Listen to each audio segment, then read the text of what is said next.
Así inicia Es Noticia, Noticia en Profundidad. Qué placer acompañarles. Soy Tatiana Pérez y les saludo desde nuestra sede central en Caracas, en Venezuela. A partir de este momento tenemos 3 temas que son noticia. Como siempre, primero los desplegamos en titulares. Aquí están.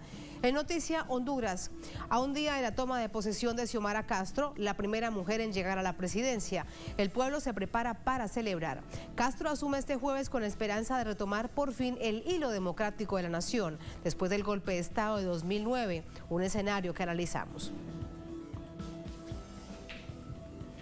En noticia Perú, autoridades ambientales confirmaron otro derrame de petróleo en la misma zona del Callao, en donde 6.000 galones de crudo fueron vertidos al mar hace 2 semanas, según Repsol, por un accidente.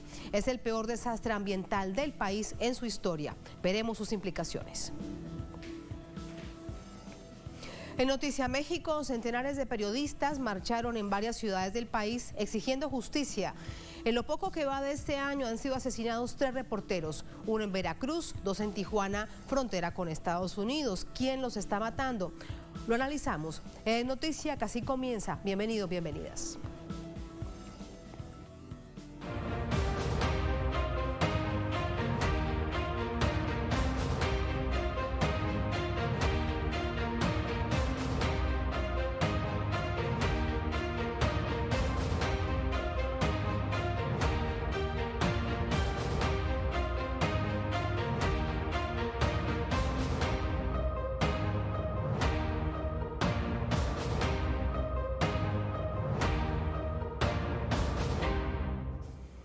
En Noticia Honduras, todo está listo para la toma de posesión de la presidenta de esta nación centroamericana, Xiomara Castro. Tenemos el reporte de nuestro enviado especial, Roberto Hugo Presa. Los hondureños esperan con ansias el arribo al poder de la nueva presidenta. La población tiene muchas expectativas con la llegada al poder de Xiomara Castro. La verdad es la cosa que nos sentimos contentos porque este es histórico, la primera mujer presidenta en la República de Honduras. Estamos orgullosos de ello. Esperemos de que este evento pues sea de gran magnitud, ¿verdad? Que no haya problemas, ¿verdad? Vamos a estrenar una presidenta ya. El ejército y la policía han implementado un fuerte dispositivo para garantizar la seguridad del evento y de las delegaciones internacionales. Plena confianza a las Fuerzas Armadas y la Policía Nacional, estamos brindando toda la seguridad para que esta fiesta cívica se desarrolle como debe de ser, en paz y tranquilidad, y que toda la población disfrute. Políticos cercanos al nuevo gobierno estiman que el conflicto generado en el Congreso tras la conformación de 2 directivas se va a solucionar en las próximas horas. Cualquier cosa puede pasar, acordemos que también hay factores externos que tienen su intervención, pero esperemos que todo salga bien. Mañana va a ser un día espectacular, para decirlo así, y que la noticia sea: el Congreso Nacional ya resolvió sus problemas internos. Pero sí hay acercamiento. Sí, yo creo que hay acercamiento. Esperemos que en la tarde tengamos buenas noticias. Algunas personalidades mundiales han llegado y otras llegarán este miércoles. Tenemos delegaciones de otros países, tenemos la avanzada del Servicio Secreto de Estados Unidos, que es la que va a dar seguridad a la señora vicepresidenta Kamala Harris, asimismo el rey de España, también el vicepresidente de Taiwán, el presidente Bukele. Ellos ya mandaron sus avanzadas, la vicepresidenta de Argentina. Ya hemos trabajado conjuntamente a lo largo de todos estos días, donde se ha coordinado la seguridad que va a estar aquí dentro de la instalación del Estadio Nacional. El evento oficial se llevará a cabo en el Estadio Nacional de Tegucigalpa, el cual está listo para recibir a miles de hondureños e invitados especiales. De acuerdo a los coordinadores, los hondureños podrán accesar a partir de las 4 de la madrugada a este estadio bajo las medidas biosanitarias. Roberto Hugo Presa, Telesur, Tegucigalpa, Honduras. Ese es el escenario que complementamos de inmediato con nuestra corresponsal en Tegucigalpa, Gilda Silvestrucci. Hola Gilda, muy buenas noches, adelante. Muy buenas noches, Tatiana. Un saludo a la distancia. Cuéntanos más acerca de este escenario y si también, como ya se ha visto, sobre todo a través de mensajes de autoridades, uno de ellos de la presidenta Xiomara Castro, llega al fin esta crisis del Congreso Nacional, de la mesa directiva.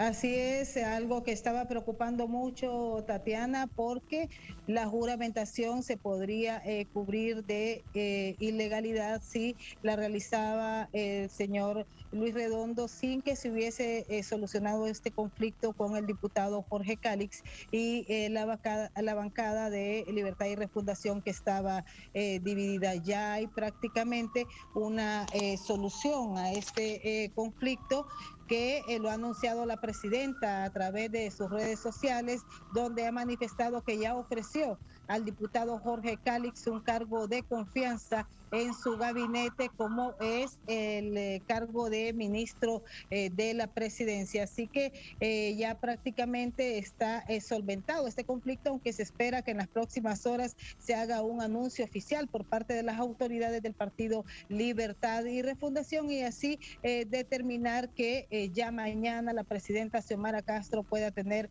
una juramentación como debería de esperarse por un presidente de Congreso, no solamente investido de legitimidad porque tiene el apoyo del pueblo y de la presidenta Xiomara Castro, sino porque sea revestido de legalidad. Así es que ya hay más tranquilidad en el ambiente político con esta solución que ha anunciado la presidenta Xiomara Castro a través de sus redes sociales. Bien, comienzan las reuniones y los encuentros bilaterales, Gilda. Así es, en este momento justo se realiza una reunión entre la presidenta Xiomara Castro y la vicepresidenta de Argentina, doña Cristina Fernández de Kirchner. Acaba de ingresar a un hotel de la capital la vicepresidenta de Argentina para sostener una reunión con la presidenta Xiomara Castro y hace algunos minutos salió el rey de España, Felipe de Borbón, con quien sostuvo una reunión aproximada de 45 minutos. En horas de la noche, todavía un poco más tarde, se realizará una reunión con el vicepresidente de Taiwán y mañana serán las reuniones bilaterales después de la toma de posesión en Casa de Gobierno, que ya está preparada para recibir a las comitivas internacionales a este evento que se ha preparado para después de la toma de posesión a eso de la 1:30 de la tarde. La primera reunión será con la vicepresidenta de Estados Unidos, la señora Kamala Harris, y luego seguirán las reuniones bilaterales hasta que las comitivas empiecen a salir del país, que se espera sea en horas de la tarde. Antes de lo que te estaba preguntando, hay un tuit de la presidenta Xiomara Castro, lo compartimos con toda la audiencia, vamos a verlo. Dice lo siguiente: he propuesto a Jorge Cálix que se integre a mi gobierno en la posición de coordinador de gabinete en aras de unirnos en la refundación de Honduras. Para llegar a este punto del que se espera ahora toda la oficialización, sin duda, Gilda, hubo encuentros durante todo el fin de semana. Cuéntanos de ello. Así es, un conflicto bastante marcado, Tatiana, donde no miramos ningún acceso para las partes involucradas, como el señor Jorge Cálix, que estaba cerrado en que él era el presidente del Congreso Nacional de la República y no accedía a negociaciones. A partir del día sábado y el día domingo se han realizado varias reuniones, no solamente a nivel de los diputados y diputadas del Partido Libre y del Partido Salvador de Honduras, sino también a nivel de otras autoridades. Ha habido aquí, se ha involucrado, por ejemplo, la Embajada de Estados Unidos. Al parecer, extraoficialmente se informó que habrían algunas reuniones con los representantes de la Unión Europea que estaban intercediendo para que se llegara a acuerdos políticos en el país y esto genere gobernabilidad a la presidenta electa Xiomara Castro. Y entramos con el análisis. Gracias, Gilda. Nos encontramos mañana. Muy buenas noches. Gracias a ti. Hasta mañana. Muchas gracias. Gracias. Una pausa brevísima. Ya venimos. Estamos en el Noticia de Telesur.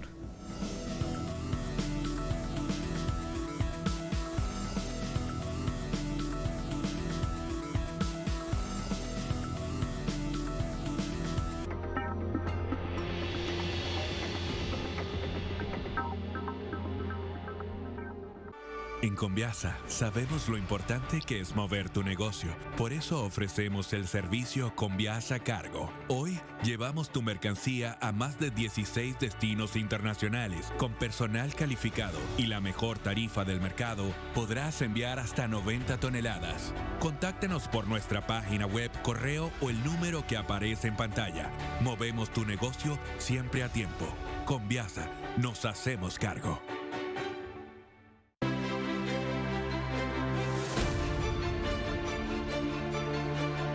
Nuestra señal es abierta porque Telesur siempre da más.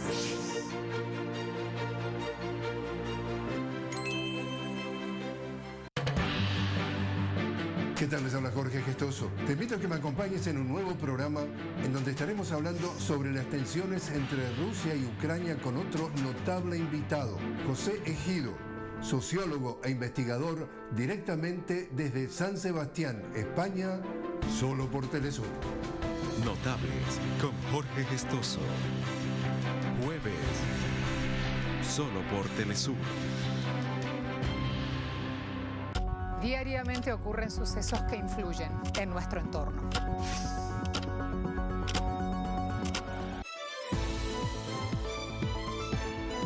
Entérate de las noticias más relevantes de América Latina y el mundo en nuestra agenda abierta.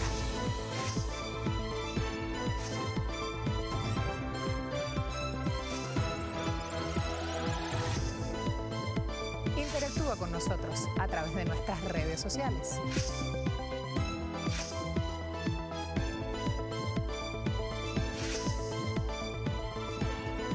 Los esperamos aquí, de lunes a viernes, solo por Telesur.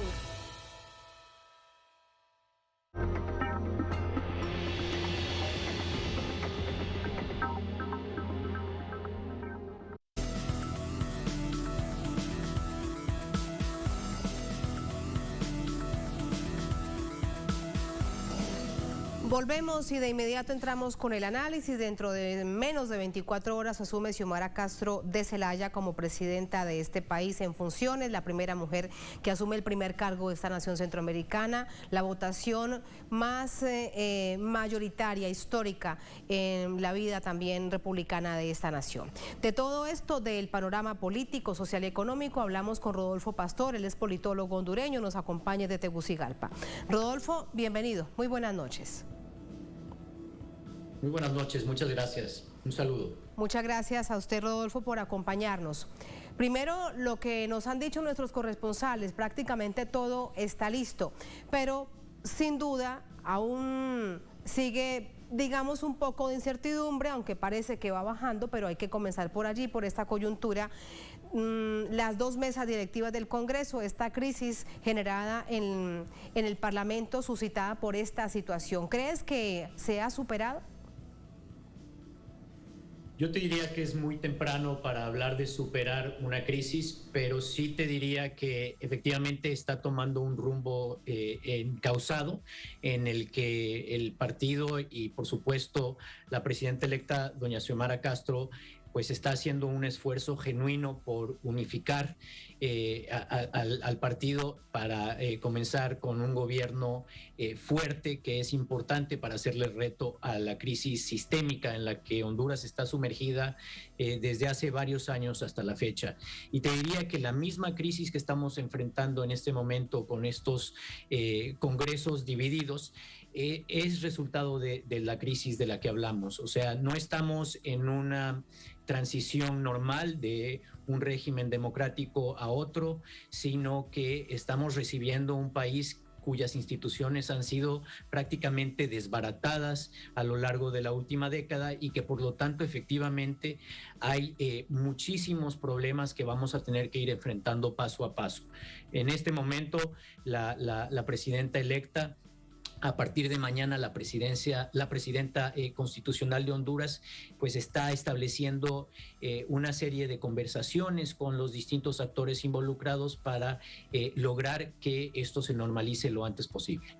Algo que queda claro, Rodolfo, de todo esto es cómo el Partido Nacional, el partido del saliente presidente Juan Orlando Hernández, intenta distintas estrategias para mantenerse en el poder por distintas vías. Eso es absolutamente cierto. Yo te diría que lo que ocurrió a partir del viernes anterior es un esfuerzo de parte del régimen que termina por proteger una serie de privilegios, por mantener el control de una serie de instituciones del Estado, mediante las cuales pretenden protegerse posiblemente de lo que viene, que es un proceso en el que tendrán que rendir cuentas ante la justicia por todos los crímenes cometidos, la corrupción cometida. Entonces estamos hablando de un Congreso Nacional que estará encargado de nombrar a una nueva Corte Suprema de Justicia, a una nueva Fiscalía General, y en ese sentido pues retener el control de ese poder del Estado es estratégico para quienes buscan protegerse de esa justicia, ¿no? Y por otra parte es un régimen que no quiere terminar de entregar el poder, que ha sido derrotado en las urnas a nivel ejecutivo. La presidencia ha sido pues lograda por el Partido Libre, pero efectivamente en el Congreso el Partido Libre logró una bancada muy importante, pero no la suficiente para garantizarle la mayoría que le permitiera hacer las reformas más urgentes, más exigidas por la población. Y en ese sentido el Partido Nacional busca debilitar la capacidad de la oposición ahora en el poder para llevar a cabo esas reformas.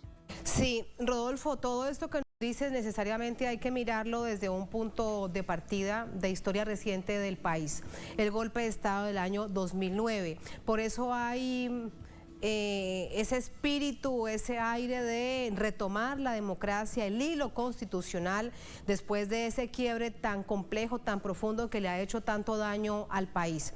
Pero hablar de eso sin duda requiere también de una mirada muy amplia. Cuando uno se pregunta por dónde comenzar, ¿usted qué diría?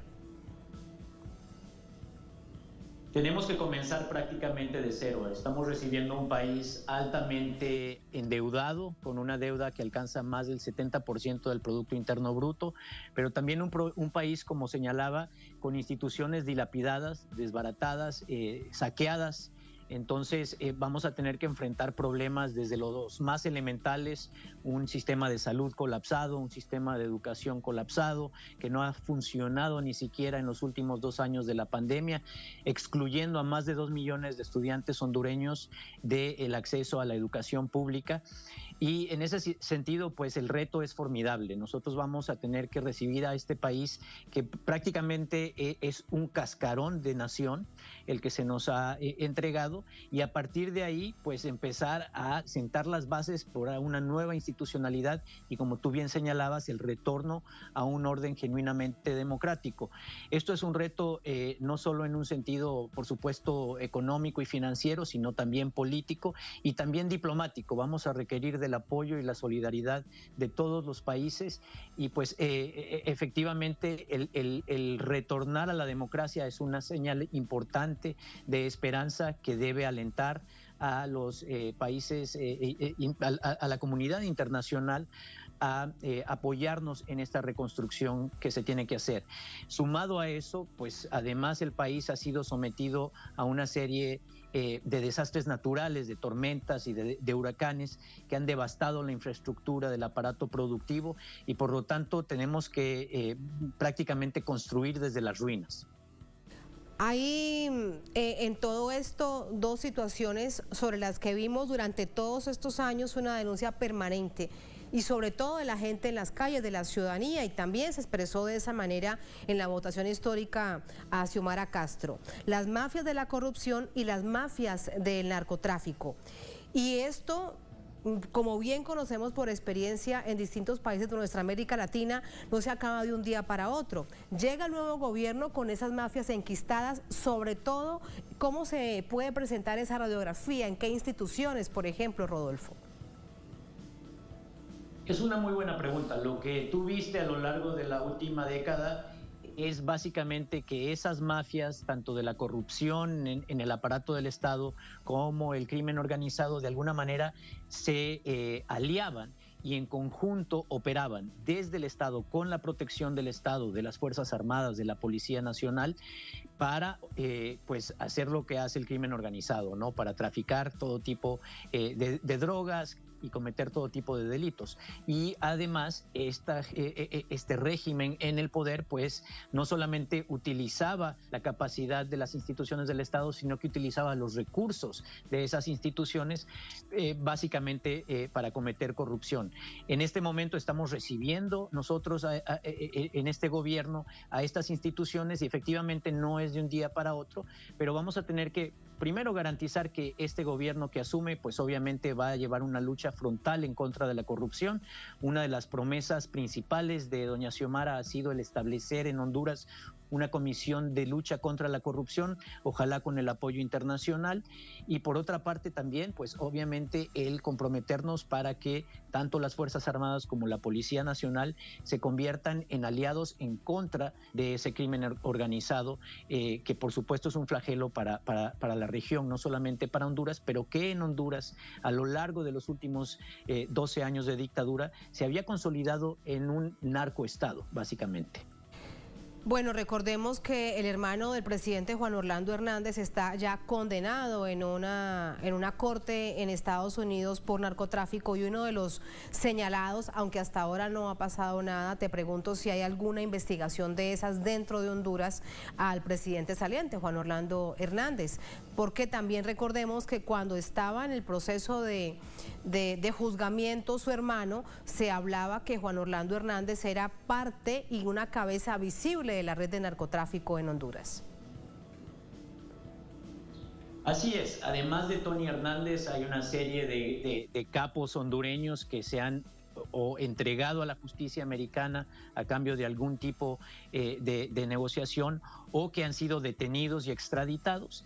Y en todos estos juicios, en todas estas investigaciones ha salido por una u otra parte a la luz que Juan Orlando Hernández era prácticamente el capo de capos, era el jefe de una gran organización criminal que, como te digo, desde el Estado operaba para sus propósitos criminales. Entonces, yo no tengo la menor duda que Juan Orlando Hernández va a tener que rendir cuentas ante la justicia.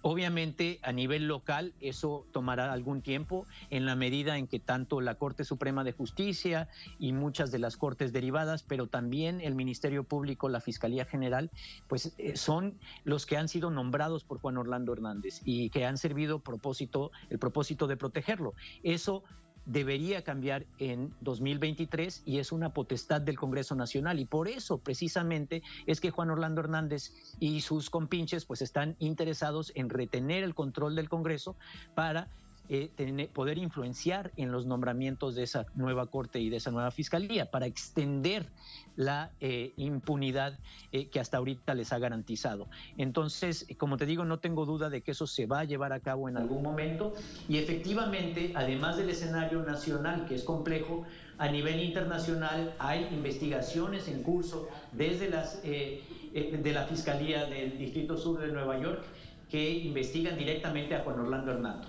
Ese es el punto clave entonces del porqué de ese intento de quiebra institucional desde uno de los poderes como era el Congreso.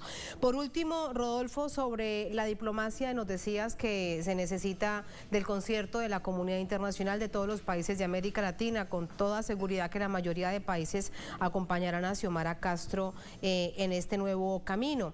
Pero allí te pregunto, para despedirte, necesariamente de Estados Unidos, porque es que le respiran la nuca permanentemente a las naciones centroamericanas, sobre todo por el tema migratorio.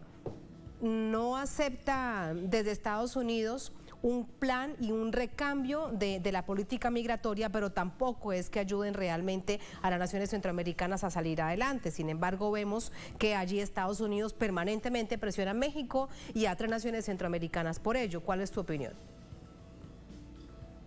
Bueno, yo coincido plenamente con lo que acabas de decir. Yo te puedo decir que en el caso particular de Honduras es muy claro que el impacto de la política de Estados Unidos a lo largo de esta última década, a partir del golpe de Estado y a lo largo de los años de la dictadura, fue de apoyo a esa dictadura, y que durante al menos 2 procesos electorales en que se participó por parte de la oposición, Estados Unidos reconoció las victorias fraudulentas de Juan Orlando Hernández, su reelección incluso si era en contra de la Constitución.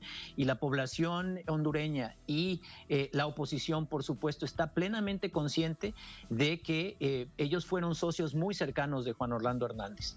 Entonces, ahora, obviamente, ese equilibrio ha cambiado. Efectivamente, como tú bien decías, la migración se ha convertido en un problema no solamente humanitario, sino que político para Estados Unidos, para la administración del presidente Biden, de la vicepresidenta Kamala Harris. Es un problema político y por eso tienen ellos la urgencia también de establecer una buena relación con el nuevo gobierno y además de tener en Honduras a un interlocutor con el que pueden interactuar y con el que pueden trabajar para tratar de aminorar, de mitigar lo que es un problema enorme, es un problema que se debe obviamente a problemas estructurales, la pobreza que aflige al más del 70% de los hondureños, pero también la violencia, la inseguridad que se ha generalizado y la falta de oportunidades y de empleo. Entonces, si nosotros tenemos la obligación como hondureños de trabajar para mejorar esas condiciones. Si Estados Unidos está dispuesto a trabajar con nosotros, a respetarnos como un país soberano, independiente, nosotros estamos muy contentos de poder hacerlo, a pesar de que estamos, como te digo, muy conscientes que a lo largo de esta última década Estados Unidos ha jugado no solo un factor que podría pues no ayudar, sino que ha sido prácticamente una parte culpable de la tragedia que hoy vive Honduras. Y para finalizar, recordemos que aplaudió el golpe de Estado del año 2009, cosas para no olvidar, pero que vengan tiempos mejores. Rodolfo, un gusto escucharle, muchas gracias, buenas noches. Muchas gracias a ustedes, un saludo. Un saludo. Así nos vamos a la primera pausa en esta emisión de Es Noticia. Al volver en Noticia a Perú, autoridades ambientales confirmaron otro derrame de petróleo. Se trata del segundo en menos de 2 semanas en la misma zona del Callao, en donde 6.000 galones de crudo fueron vertidos al mar, según Repsol, por un accidente. Este es el peor desastre ambiental del Perú en su historia. Vamos a ver sus implicaciones al volver en Es Noticia.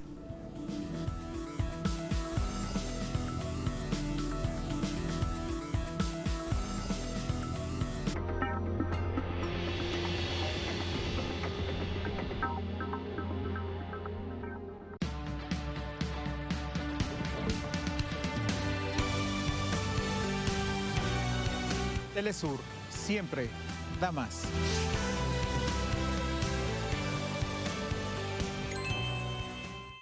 Compartimos su sentir, exaltamos sus logros y mostramos su realidad. Nuestro enfoque es global y nos mantiene en sintonía con los pueblos.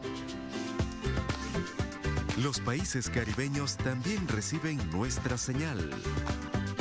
Con entusiasmo seguiremos transmitiendo para ellos, porque somos Telesur, la señal informativa de América Latina y el Caribe.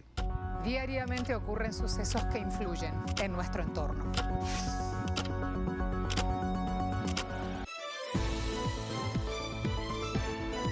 Entérate de las noticias más relevantes de América Latina y el mundo en nuestra agenda diaria.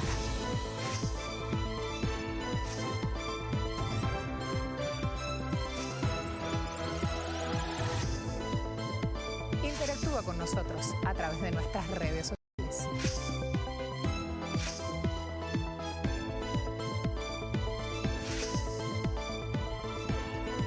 Los esperamos aquí, de lunes a viernes, solo por Telesur.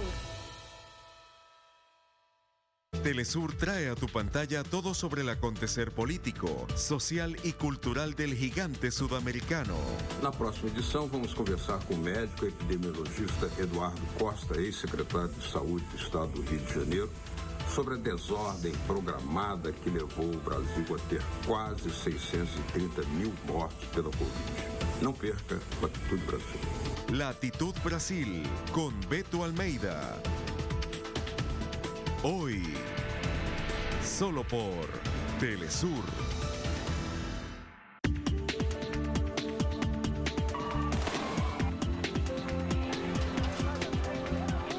De lunes a viernes te ofrecemos un espacio de entrevistas que impulsa el análisis de los acontecimientos políticos. Sigue de cerca cada suceso del panorama latinoamericano a través de Enclave Política.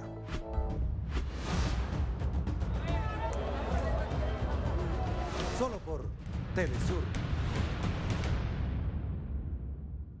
En un mundo que no se detiene, te brindamos un espacio para mantenerte al día. Toma un momento, respira y cuida de tu salud física y mental. Equilibra tu bienestar y guía tu cuerpo. Martes. Solo por Telesur. ¿Qué tal? Les habla Jorge Gestoso. Te invito a que me acompañes en un nuevo programa en donde estaremos hablando sobre las tensiones entre Rusia y Ucrania con otro notable invitado, José Ejido, sociólogo e investigador directamente desde San Sebastián, España, solo por Telesur. Notables con Jorge Gestoso. Jueves, solo por Telesur. El deporte no es solo lo que ves. No todo es triunfo. Competencia va más allá. Disciplinas que transforman, emocionan, trascienden y se adaptan a la realidad de quien la vive. Deportes Telesur. En sus 2 emisiones, de lunes a viernes. Solo por Telesur.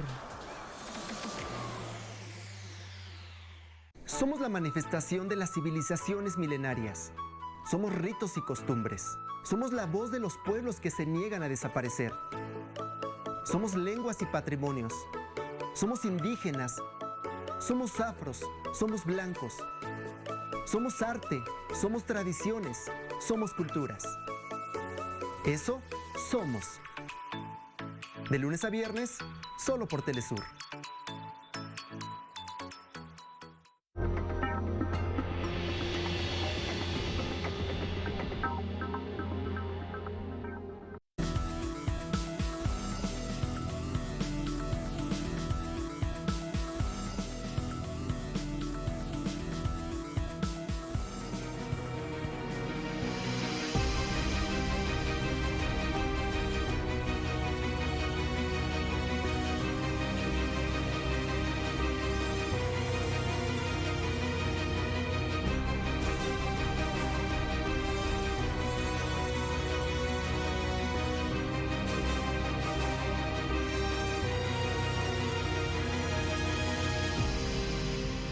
En Noticia Perú, un segundo derrame de petróleo golpea la misma zona del Pacífico gravemente afectada por un vertimiento de crudo el pasado 15 de enero, por el que se declaró la emergencia ambiental. La información fue confirmada por la Marina de Guerra del Perú y el Organismo de Evaluación y Fiscalización Ambiental.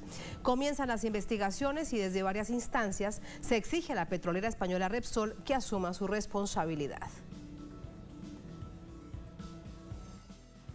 En menos de 2 semanas, un segundo derrame de petróleo golpea las costas del Pacífico peruano.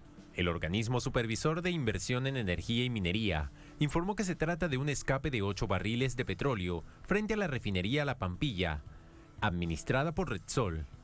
Un comunicado de la agencia detalló que el hecho se produjo la víspera, cuando trabajadores de la compañía española retiraban los equipos de recepción y despacho de petróleo, como parte de una investigación sobre las causas del derrame del pasado 15 de enero. Ese día se desató el peor desastre ambiental de la historia del Perú. 6.000 galones de petróleo cayeron al mar. Según la versión difundida por Repsol, el incidente se produjo por un fuerte oleaje atribuido a la erupción del volcán submarino en la isla Tonga, a miles de kilómetros de Perú, lo que afectó a un barco de la petrolera española mientras hacía una descarga de crudo.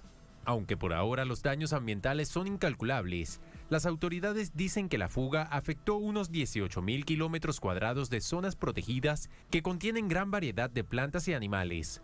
Además, el Servicio Nacional de Áreas Naturales Protegidas informó que el petróleo se desplaza con la corriente hacia el norte, afectando áreas de reserva ecológica. Al lugar han llegado equipos de veterinarios, biólogos marinos, expertos de la ONU y voluntarios para rescatar la fauna marina y costera, pero no se dan abasto. Decenas de las especies no han logrado sobrevivir. Por ello, el gobierno declaró la emergencia ambiental por 90 días, mientras que ya se anuncian demandas contra Repsol por daños y perjuicios causados a las playas contaminadas, a los pescadores y trabajadores del sector que han quedado sin empleo.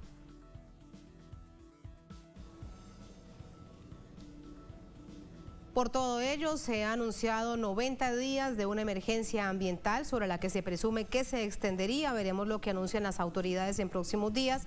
También una ayuda de manera urgente para pescadores y trabajadores del sector en una de las zonas más ricas en términos de fauna y flora, no solamente del continente americano, de todo el mundo.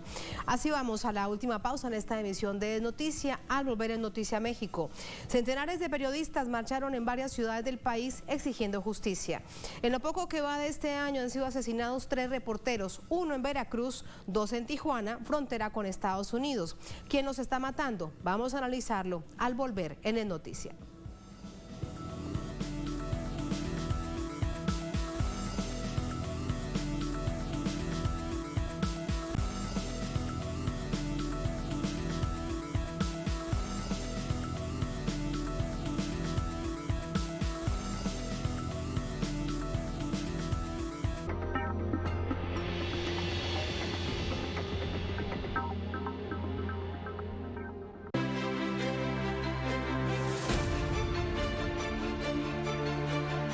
Nuestra señal es abierta porque Telesur siempre da más.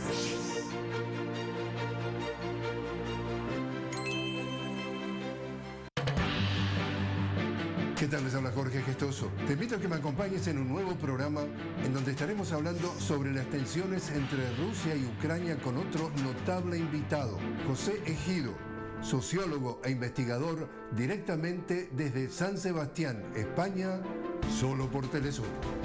Notables con Jorge Gestoso. Jueves, solo por Telesur. Sigue minuto a minuto nuestra programación, ahora disponible también en audio a través de nuestra página web. Podrás mantenerte al día sobre los acontecimientos y noticias que suceden alrededor del mundo con un enfoque latinoamericano y confiable. Telesur, la señal informativa de América Latina y el Caribe. Es nuestro deber revertir el daño que ocasionamos al planeta. Recuperemos nuestros ecosistemas naturales con acciones en defensa del medio ambiente. Sigamos luchando por un mundo más verde. Miércoles, solo por Telesur. Telesur trae a tu pantalla todo sobre el acontecer político, social y cultural del gigante sudamericano. Na próxima edição, vamos conversar com o médico epidemiologista Eduardo Costa, ex-secretário de Saúde do Estado do Rio de Janeiro, sobre a desordem programada que levou o Brasil a ter quase 630 mil mortes pela Covid. Não perca Latitude Brasil. Latitud Brasil, con Beto Almeida. Hoy, solo por Telesur.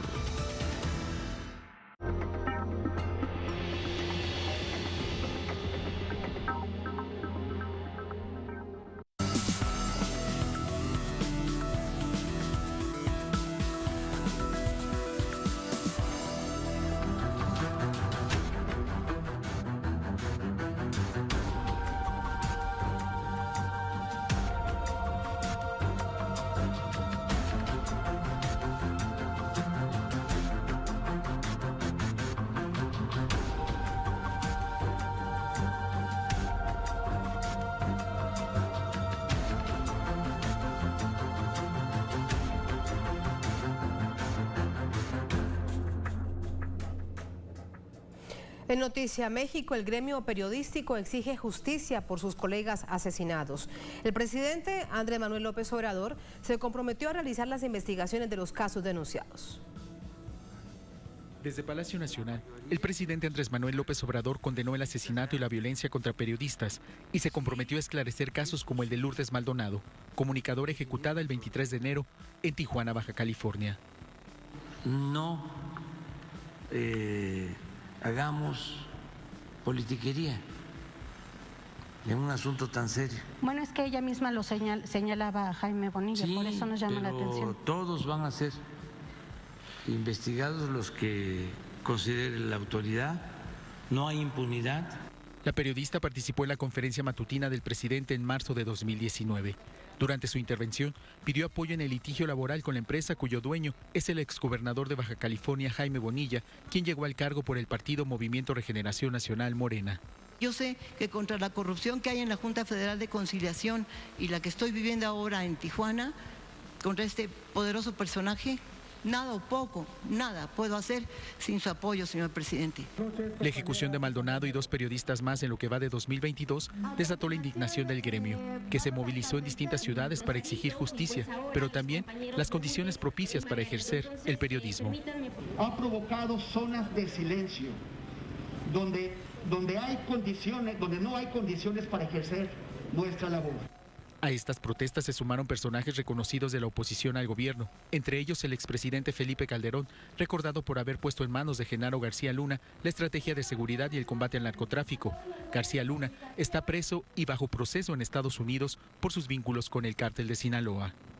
Y estos que mueren, que son los que están ligados al activismo social en los municipios, siempre se van a enfrentar a medios que no se hacen cargo y que le dejan toda la responsabilidad a una comisión, una subsecretaría de Gobernación que tiene como objetivo prevenir este tipo de casos y darle seguimiento. Entonces, estamos, digamos, frente a una hipocresía de los que provocaron esta violencia y de los que no han protegido a sus propios trabajadores, como son los medios corporativos de comunicación.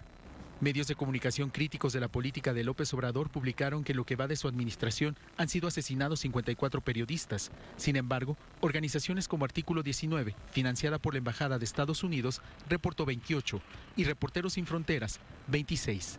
Eduardo Martínez, Telesur, Ciudad de México. Teníamos el reporte de nuestro corresponsal en Ciudad de México, quien nos acompaña esta noche para conocer más información.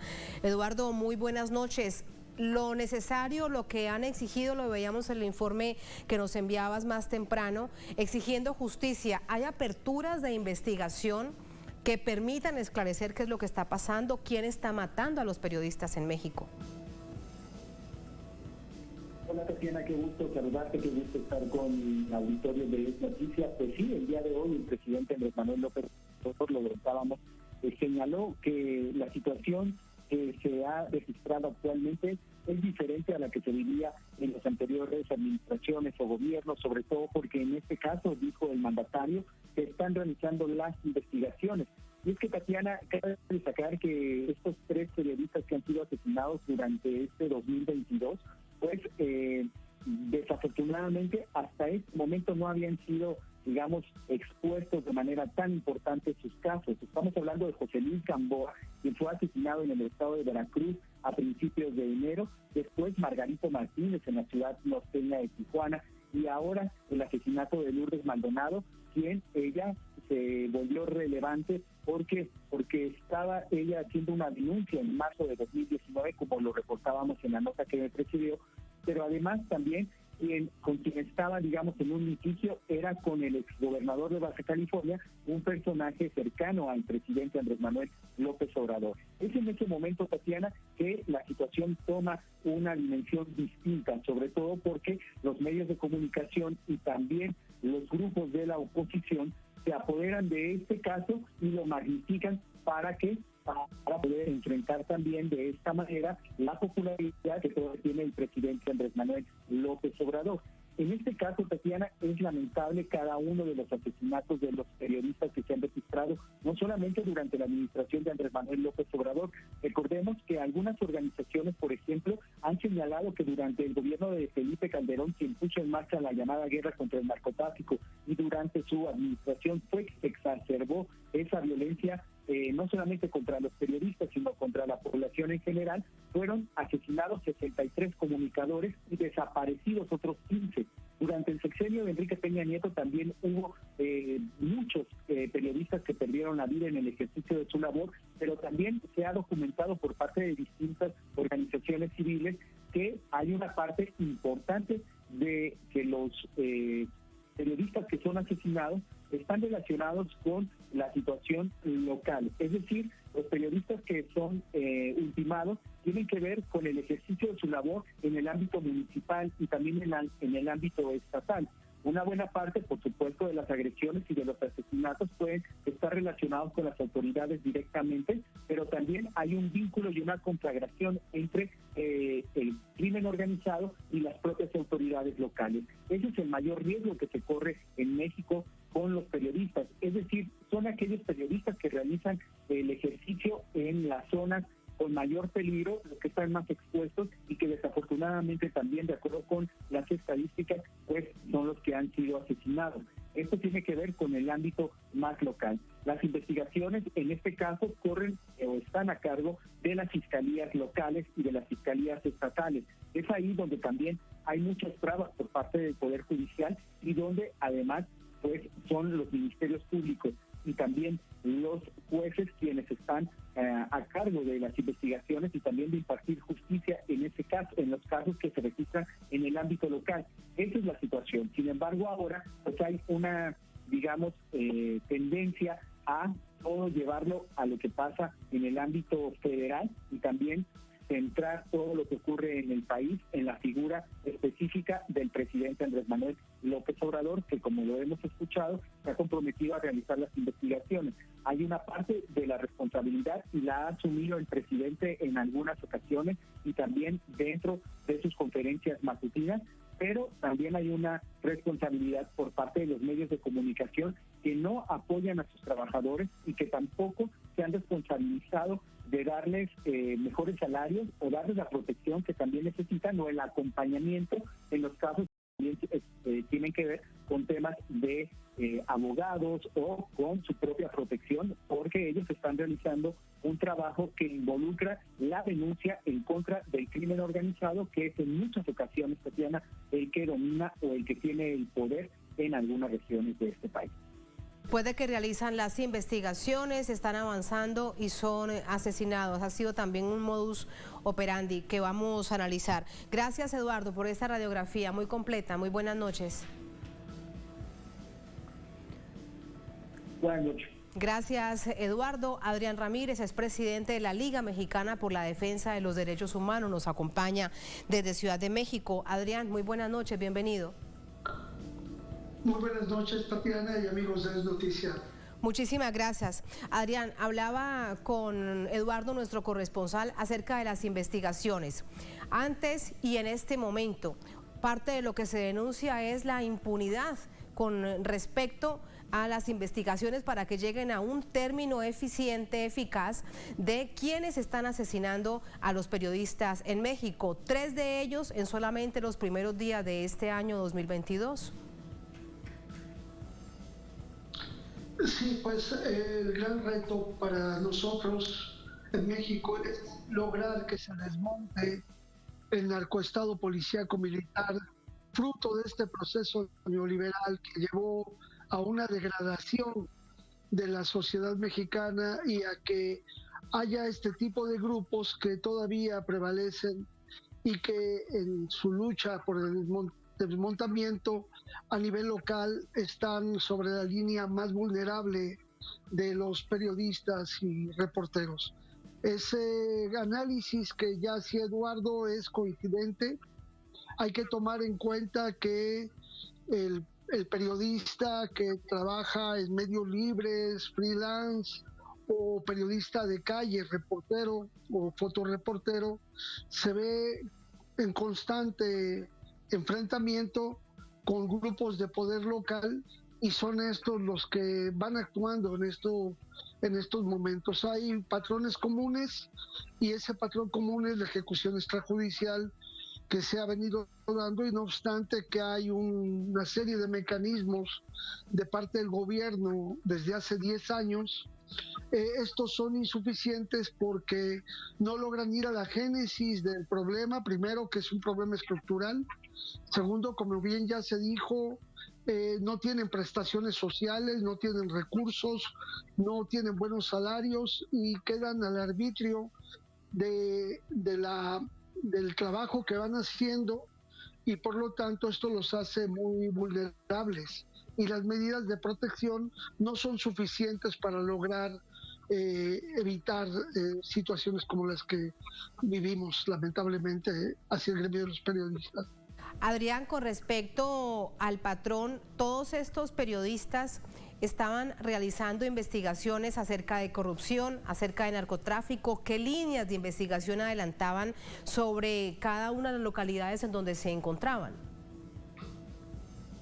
Así es, o sea, no es un patrón común que sea atribuible a un mismo grupo, sino que son grupos diversos que actúan bajo patrones de impunidad y que de alguna manera localmente los reporteros tocan sus intereses y entonces son llevados a la situación de riesgo, y en este narcoestado policíaco militar que se degradó, pues lleva a que sean ejecutados como una forma de tratar de mantener el terror y el poder en las zonas donde tienen control.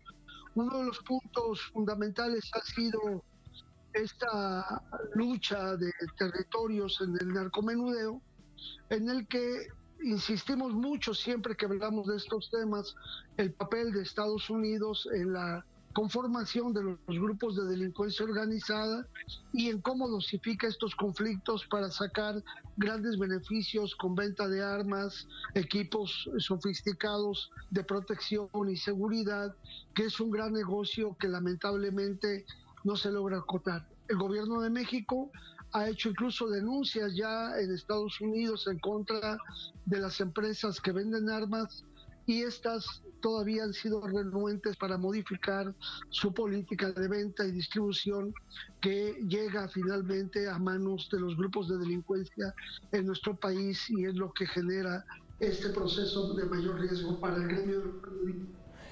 Adrián, esto es lo que está sucediendo en Tijuana, por ejemplo. Te lo pregunto porque 2 de los periodistas asesinados en este inicio de año fueron asesinados, perdieron su vida en Tijuana, y es Tijuana frontera con Estados Unidos. Esto que nos está diciendo, por ejemplo, ¿se aplica como radiografía en esta zona? Sí, por supuesto. Tijuana todavía es una zona que vive estragos graves de la violencia.